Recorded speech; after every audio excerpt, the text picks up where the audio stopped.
আপনাদের মেয়ে আমার পছন্দ হয়েছে, কিন্তু শর্ত হচ্ছে বিয়ের সময় আমাকে একটা আনোয়ার 5 দিতে হবে, তবেই এই বিয়েতে আমি রাজি। ভেবে দেখেন। বাবা, এই আনোয়ার 5-এর তো অনেক টাকা দাম। এই মুহূর্তে আমি এত টাকা কোথায় পাবো?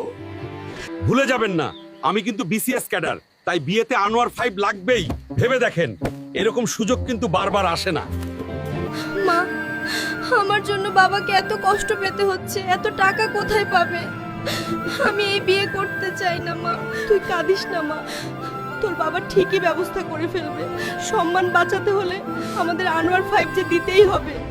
স্যার, আমি আমার মেয়েটারে বিয়ে দিতেছি, অনেকগুলো টাকার প্রয়োজন। তার জন্য আপনাদের ব্যাংক থেকে 7 লাখ টাকা ঋণ নিতে চাই। তার জন্য আপনাকে বাড়ির দলিল ব্যাংকের কাছে জামানত রাখতে হবে। এই নিন স্যার। দলিল কেন? মেয়ের সুখের জন্য কলিজাটাও দিয়ে দিতে পারি। এই নাও জামাই বাবাজি, তোমার আনোয়ার 5। এইবার তো খুশি?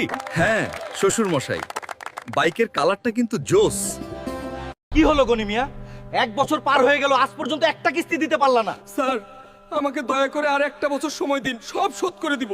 তোমাকে আর 1 মাস সময় দেওয়া হলো। এর মধ্যে লোনের টাকা পরিশোধ করতে না পারলে তোমার বসত ভিটা নিলামে বিক্রি করা হবে। ওগো, লোন শোধ করতে না পারলে তো আমাদের বাড়িটা দখল করে নিবে। এত টাকা লোন এখন তুমি কিভাবে শোধ করবে? তুমি কোনো চিন্তা করো না, এই ভিডিওতে যদি বেশি বেশি লাইক কমেন্ট শেয়ার হয় তাহলেই আমি লোনটা শোধ করতে পারবো। আর এই জন্য সবাই সহযোগিতা করবে।